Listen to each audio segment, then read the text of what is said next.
તમારા બધાનું હાર્દિક સ્વાગત છે અને મહાદેવ બધાને ખુશ રાખે એ મહાદેવની દિલથી પ્રાર્થના. તો આજે આપણે બનાવશું ટોપરાના લાડુ. ખાવા હોય તો આવી જાજો અને ભાવે તો પ્લીઝ લાઈક પ્રેસ કરી દેજો. ચાલો ફટાફટ આપણે જોઈ લઈએ. તો ટોપરાના લાડુ બનાવવા પહેલાં તો રવો જ લીધેલો છે. આપણે આ ટોપરું લીધું છે ટોપરાના લાડુ બનાવવા અને આપણે 10-12 બદામ લઈ લીધી છે.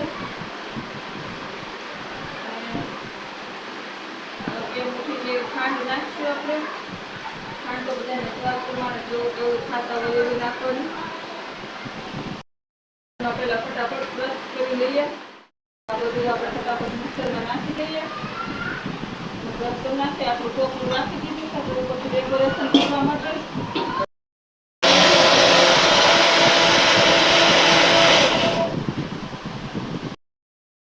મસ્ત આપણું ક્રશ થઈ ગયું છે.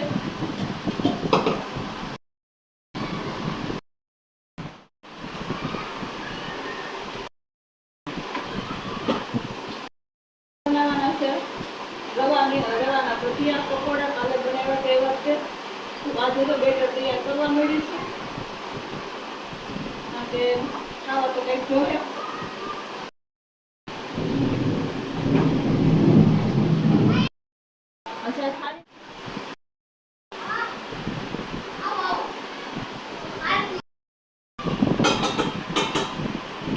ચાલો 2 ચમચી જેવું આપણે ઘી નાખી મોટી ચમચી જેવું આપણે ઘી નાખી દીધું છે.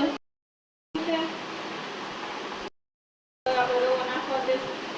રવો છે ને જેટલું ટોપરું લીધું એટલો જ રવો લઈશું આપણે.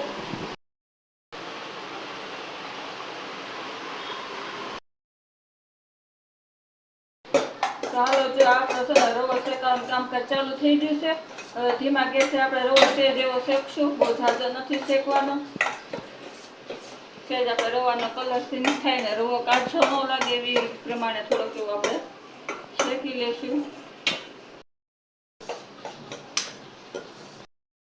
બળાપા થાય છે. વરસાદ જોરદાર આવે છે અને આપણો રવો સરસ શેકાઈ ગયો છે. હવે આપણે એમાં દૂધ નાખી દઈશું થોડું.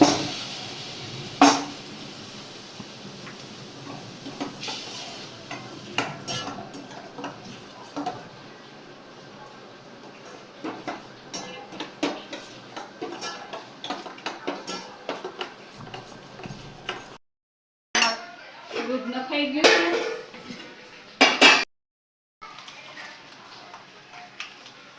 બે મોટી ચમચી મિલ્ક પાવડર હોય તો નાખો, ન હોય તો આપણે સ્કીપ કરી શકાય. પણ મારી પાસે આજે હતો તો મેં કીધું નાખીએ. મિલ્ક પાવડરથી સ્વાદ સારો આવે. માવા જેવું લાગે એટલે નાખું છું.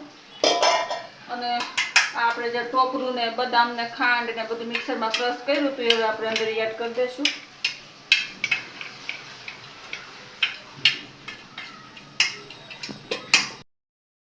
હવે આપણે બધું મિક્સ કરી લઈશું.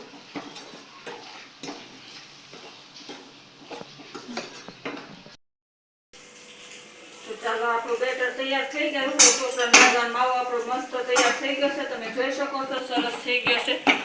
તો આપણે શું કરશું, આનો અડધો કાઢી લઈશું બહાર.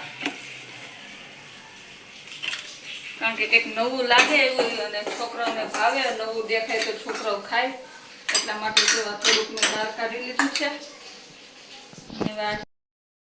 એડ કરશું. શેર જેવો નાખ્યો છે 1 ચપટી જેટલો.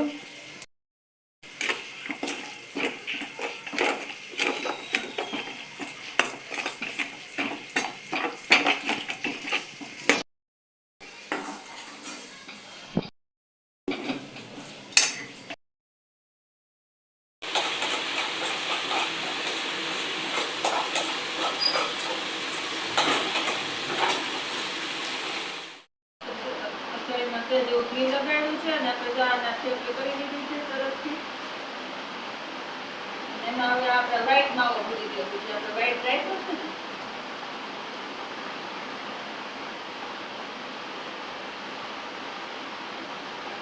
પછી એને આપણે કવર કરી દઈશું.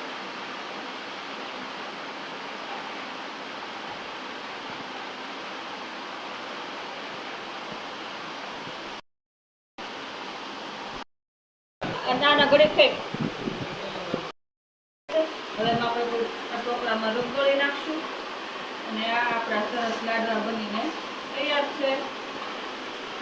છે ને યુનિક. બધા આવી રીતે બનાવી લઈએ પછી તમને બતાવું કેવા લાગે છે. હવે તો તમે જો આપણે લાડવા મસ્ત બની તૈયાર થઈ ગયા. તમને એવું લાગશે કે થોડાક જ બન્યા છે પણ એની બેટર બને એવું છે. અડધું તો ખવાઈ દીધું. ચાલો તમને કાપી બતાવું કેવા બન્યા છે. એક ચાલો બીજું કટ કરું.